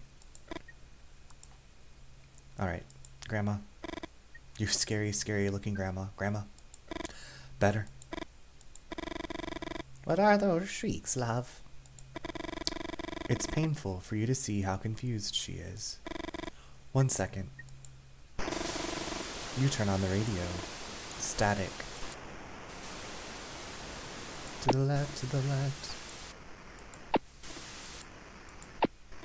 No matter which way you turn the dial, all you hear is static. It's like Silent Hill. We got monsters around us, so the radio is giving us static. You'd never sung at the Moose, not even on those nights when everyone egged you on and the booze in your system had drowned your inhibitions. Almost without realizing it, you start singing the lullaby Elsie used to sing to make you sleep. Although more than 40 years have passed, the words come to your mind, one after the other. You close your eyes and caress her hair, singing all the time. As soon as you feel the rhythmic breathing of your grandmother, you get up. Uh-oh. What was that? Lee? Lee? Victoria tries to hug Lee while he babbles something you don't understand. At no time does he look up. Where the hell have you been? Victoria? I thought... But he's here. Give him some space. Thank you. Lee takes a few seconds to start speaking. I think I got lost in the forest. Babe, take it easy. Victoria grabs his arm, and Lee tries to smile. I thought I heard the sound of a river, and I felt someone looking at me. After walking for a while, the noise was deafening, but there was no river. Lee starts to cry. Victoria tries to calm him down. As soon as he regains his composure, Lee keeps talking. And then came the white. I don't know how to explain it. It was as if I could see everything and nothing at the same time. And the goat looked up to the sky to watch the shooting stars. It stood on two legs, like this, you know? Just like us. What the hell is going on? How did he get in here so safely? I think the time has come. Let me tell you a few things. Have you been holding out on us? Lou clears his throat and begins to speak. Although you can't stand his tics or his false dramatics, you want to know what's going on. The Leonids occur every 33 years. Some are intense like those of 1833 or the ones in 1866. Others are weak, 1899 for example. And those are the ones we have records of. You notice that Victoria grabs Lee's hand. Lou walks over to the window and points to the sky. This year, they're intense again. 1866, 1966? Why a 100-year difference and not 99? That 1-year discrepancy bothers me too, and I think it has to do with the problems of our calendar and the periodic adjustments that we are forced to make. Tell me, have you ever seen a medieval manuscript? No one answers. Just as you're about to open your mouth, Lou continues. They are usually adorned with warrior rabbits standing on two legs. Do you think these rabbits came from the imagination of medieval scribes alone? Those rabbits existed, and they were annihilated by man. Each meteor shower spawns new bipeds, and it was in one of these storms that mankind arose. What makes us different from all of them is that we survived by destroying any other biped that came along, or by reducing them to the realm of gossip or fiction. Outside, the creatures begin to fight. Why? What motivates them? And what about Lou? Should you believe everything he says? No. After all, Lou is a writer. Your grandma's cough sounds like the noise of a tractor's engine refusing to start. Grandma? Okay, Elsie, you have to kill them all. The voice with which she speaks seems to come from much further back than her throat.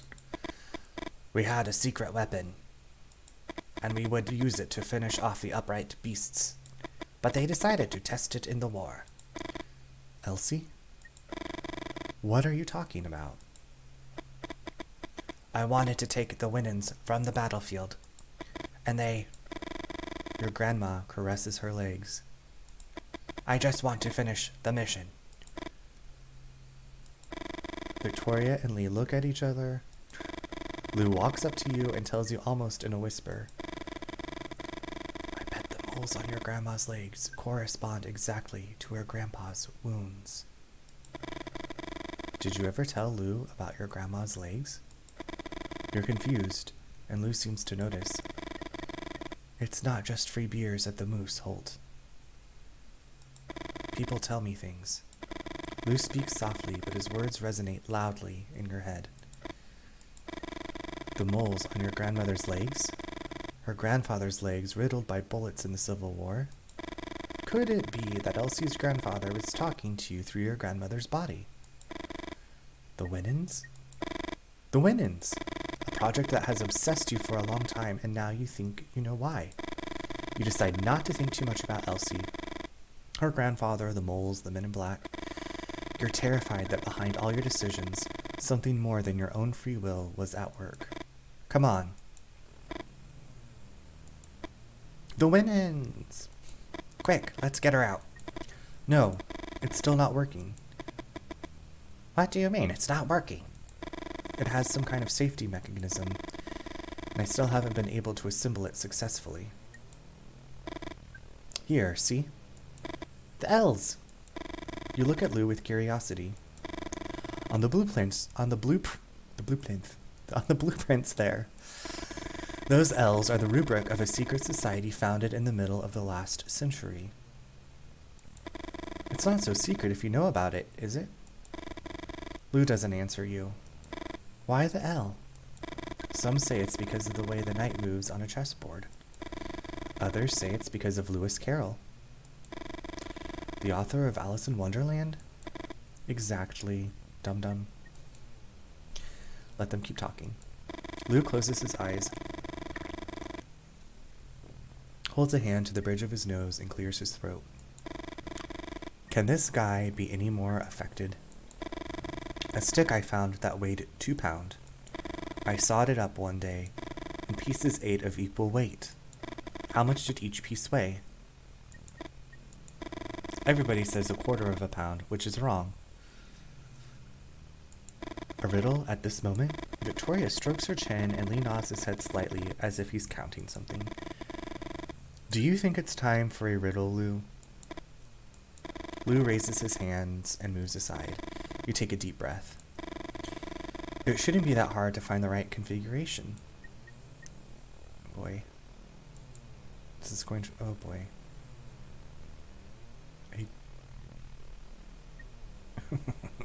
What?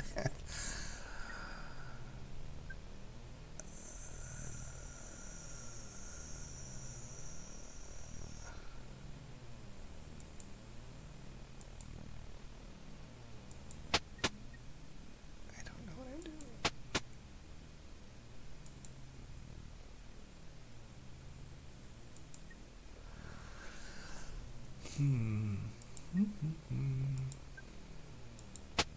Okay, so I basically just have to, I think, make these line up.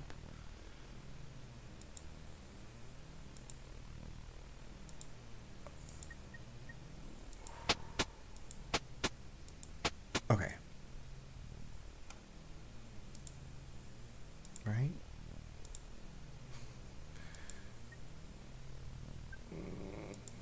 Okay. Back. So that row looks okay, so examine the pieces. 3rd row. We need to rotate the first piece. Okay.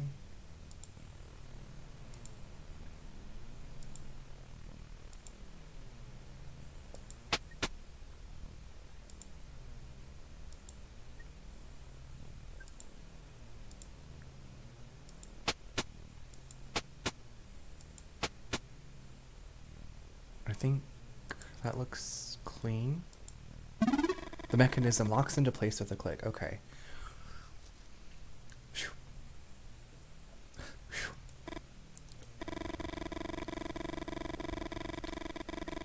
Although outside the creature's shouts are getting louder, you can't help but feel a certain happiness.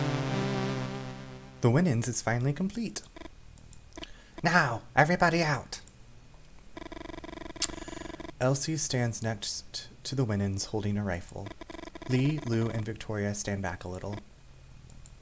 You crack your knuckles and take a deep breath. At the helm of the Winans steam-powered machine gun, you feel something strange. You find it hard to put it into words.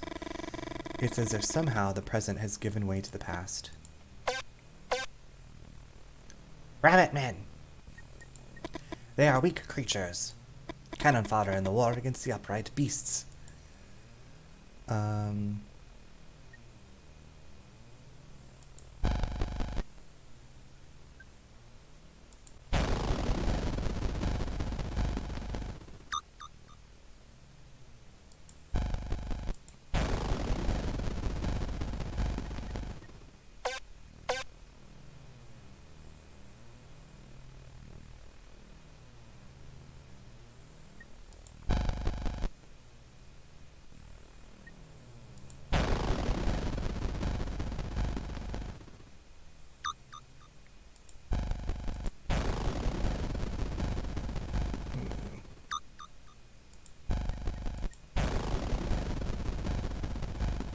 So does she have like one bullet?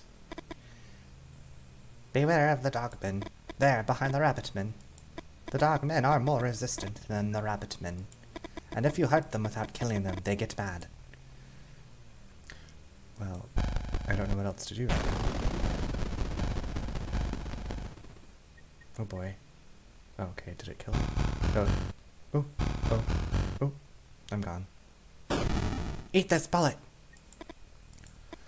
I'm here to cover you, but don't get too confident. I can kill one upright beast, and then I need to reload. Oh, dithers.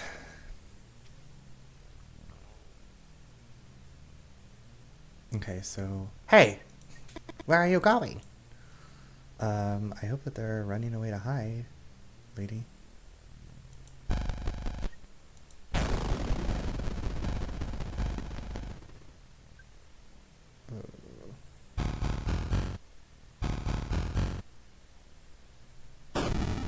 Die.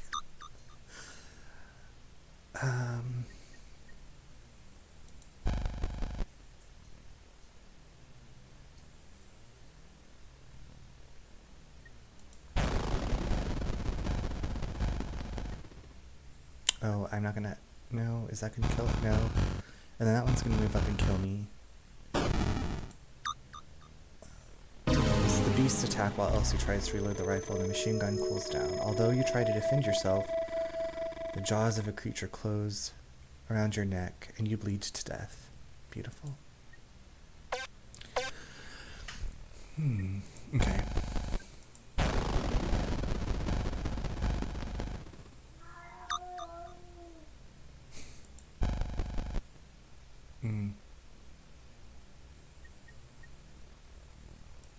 Can I stop shooting?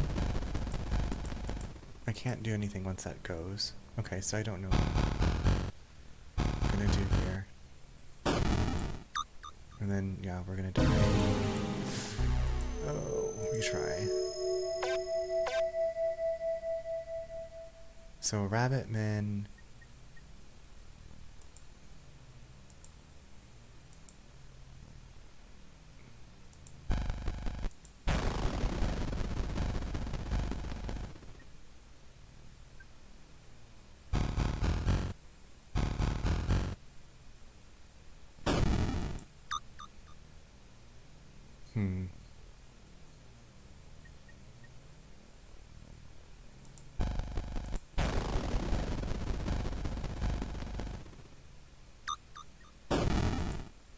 Okay.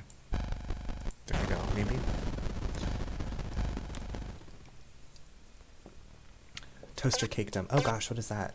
The two men and the woman. Gone! Deserters!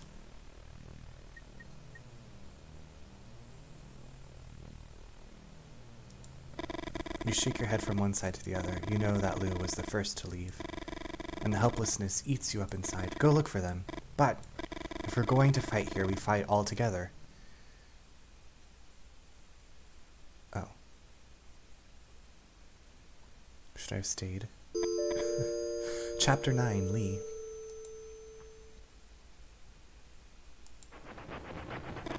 I don't want to keep running away. I should be out there and win my Red Badge of Courage. Oh boy. The Red Badge of Courage is the title of that Civil War novel you read and reread over and over again. It tells the story of a Union soldier who flees the battlefield. From that first act of cowardice, the only thing the protagonist longs for is to receive a war wound. The definitive proof that he had become a man. Your Red Badge of Courage? You want a real Red Badge of Courage, Lee? I'm pregnant. Your head spins. You find it difficult to organize your thoughts. You are going to be a father? You think of your own father, of all your suffering. I don't know if... I'm a coward, Vic. Lee, did you know that Stephen Crane wrote Red Badge of Courage without ever having set foot on a real battlefield? The first time you saw Lou, you wanted to twist his arm and bring him to his knees. Now you smile and put an arm on his shoulder. Thanks, Lou. Come out and fight! None of you move. Out, I said. My Red Badge of Courage. Lee, don't! Pull. You pull. Elsie rotates her shoulders and stumbles. The rifle points at the ceiling. Push. You push. Elsie loses her balance. The rifle points at her body. Oh no. Push. You push and you hear a shot. I didn't want to kill her. It wasn't Holt's grandmother, Lee. Your hands are shaking. You didn't fire the rifle. However, somehow you had been able to feel the different endings. You knew that in one of them Elsie would be shot, and yet you didn't stop. Ack! She's alive. They shot me. The resilience of the possessed. You don't know why you're surprised. After all, Holt's grandmother is possessed by her own grandfather, a soldier who fought in the Civil War and was mowed down by a machine gun. The same machine gun whose bursts you now hear outside the gas station, tearing apart creatures not mentioned in any biology textbooks. Eat bullets, you sons of bitches!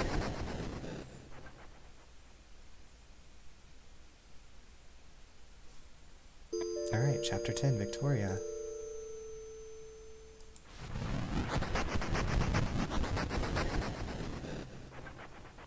Now! You don't think about it too much. As Holt fires the Winans machine gun, you run as fast as you can. If you want to survive, you have to get away from there. The only word you can think of to describe what you see is pandemonium. And not only in the traditional sense, a place of noise and confusion, but in the original sense of the word, a place where all demons congregate. Lee tries to make himself heard over the gunfire and the shrieks of the creatures. To your left, Vic! You feel jaws closing not far from your neck. Oh boy, that was a quick time event. You try to run faster. Get down! You duck down and feel the claws of a creature graze the back of your neck. You keep running. Right! A pig man tries to grab your arm, but you manage to get away. You're almost there. You get in the car and slam the door shut. You hear a knock and you jump in your seat. Let's go, let's go! Lee speeds up, and the pandemonium is soon behind you. You think about Lee's previous car. What a clunker. And now you know how Lee managed to buy a car like this one. Holt told you. Poor Holt. The Leonids, upright beasts, intrafamilial possession, experimental weapons, the Order of the Elves, Men in Black, and Mothmen. That's a lot. There they are, the topics of my next book. You touch your belly. With all that you suffer tonight, loose comment seems a bit inappropriate. You travel in silence for a few minutes. Are you all right, Lee? You look a little pale. Lee takes a few seconds to answer. I don't know. Lee scratches his head. I can see things before they happen, Vic. Lou leans forward. It's not that I see the future. I don't know how to explain it. It's like I can see several presents just before they happen. Come on, babe. Victoria.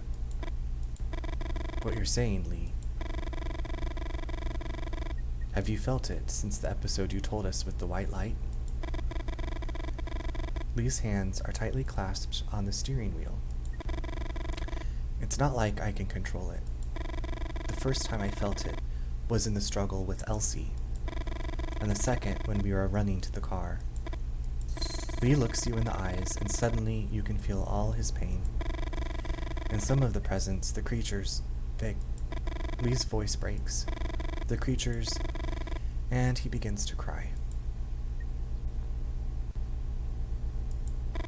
You feel him gradually calming down with the contact.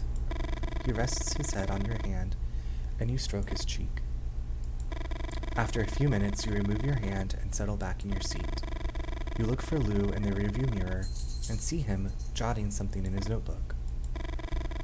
Lou seems to always be writing in one way or another.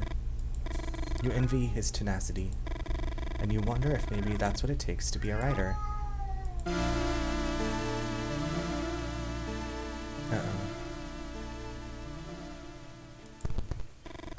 Lee steps on the brakes and opens the door on his side.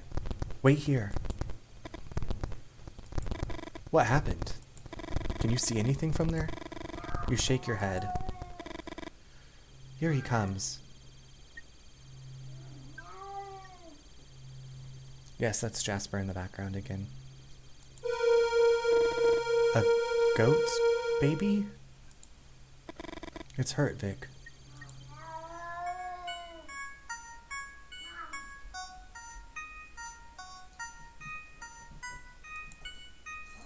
We got a goat baby. Although, one second.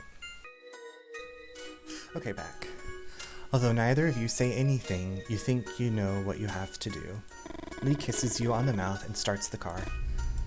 In the back seat, Lou clears his throat. I don't want to be anticlimactic, but the demonization of the god Pan, Satan as the male goat. You do know that there are records throughout history of bloody wars against goatmen, don't you? The end. Wow, that was a journey.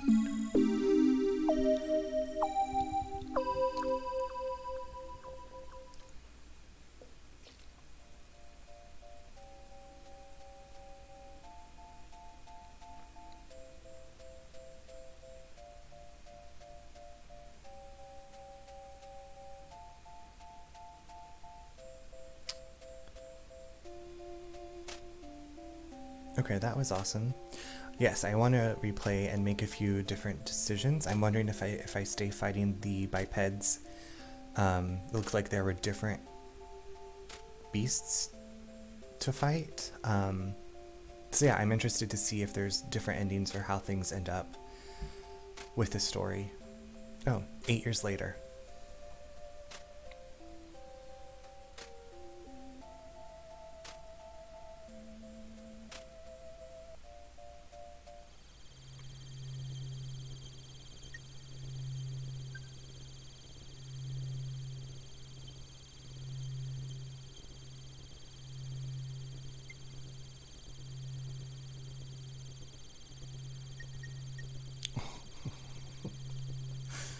There goes.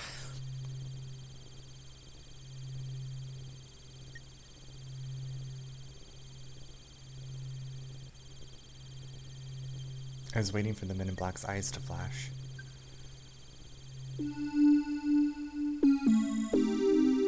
Interesting.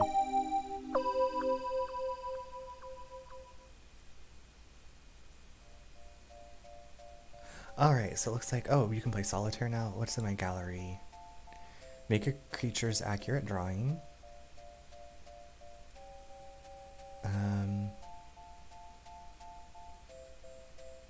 Survive the coyote attack. Sort shells. These are cool. Lose with 25 or more cards to go. Lose with 15 or less cards. Answer properly to an unheard question. Find out Lee's business with Holt. Solve the win-ins piece. Listen about the L's. I thought that I did that. Die all possible deaths. Survive all cryptid waves. Okay, so we gotta go back. Watch the credits until the end. Is that Lou picking up a bat? Okay. Yeah, this game was not quite what I expected, but I think that is fine because I had a lot of fun. And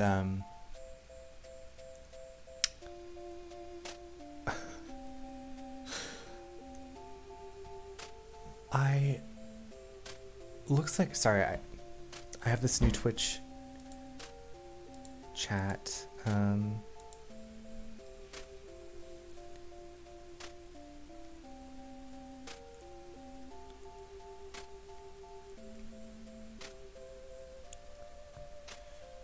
For some reason, I put the Twitch chat widget. Oh, Mitch, I'm so sorry. I have this new widget on the screen and it's not showing up on the left-hand panel. I am so sorry. How are you doing?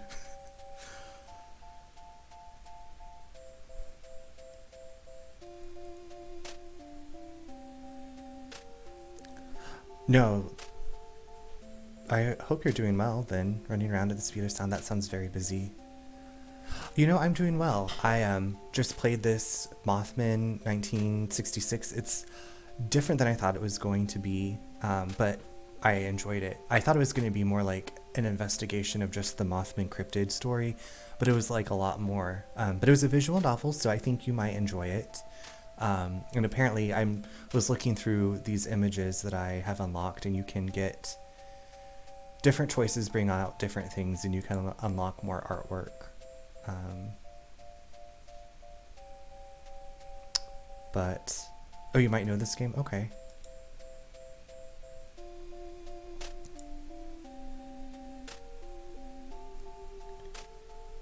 Yeah, I've had it in my back catalog for a while, so I thought today I would try something different from World of Horror. And I ended up playing just like straight through all of the chapters. I think there's 10 chapters.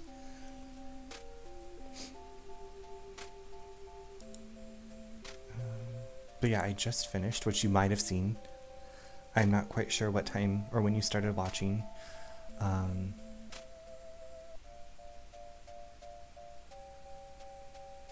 Yeah, okay. Yeah, it's cool. I follow them on Twitter. I think they're coming out with something else. I don't know. It says exclusive demos. The solitaire game is pretty fun.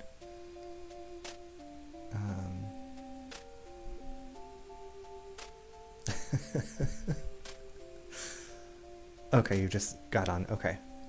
Yeah, like I said, I'm trying this. I use Streamlabs OBS, and there's like, you can put the chat box on the screen, and it's like, oh, that's cool. But for some reason, the Twitch chat doesn't show up on like the left side where it normally does. It only shows up in this very small thing. So I was like, I have to look at it on my phone. I tell you. But yeah, I'm glad to see you again. I was, yeah, it's always nice to have you on board. I played, yeah, Streamlabs, I'm learning so much still. But yeah, I played some World of Horror yesterday and decided to do something different today. So, yeah, still learning about Streamlabs, still learning about how this Twitch chat works on the screen. It's like, I don't know what eyes they think I have. I'm like, I need it large over there, and then I also have my phone going with it, so I just hadn't looked at my phone for a while because I was in the midst of finishing this game. But I'm actually going to sign off of here because I'm going to go move my body for a while instead of sitting here. But I'm glad. You're right, I do need a I used to have a giant magnifying glass. I'm trying to remember if I still have it or if I gave it to my brother. But I'm gonna head out of here and yeah, go do the exercise thing for a while. But I'm glad that you stopped by and said hello, and I'll be back tomorrow and the rest of the week anyway. But yeah, have a good rest of your afternoon, Nitch. I will talk to you later, and everybody else, thanks for joining and watching, and I hope you have a great rest of your day.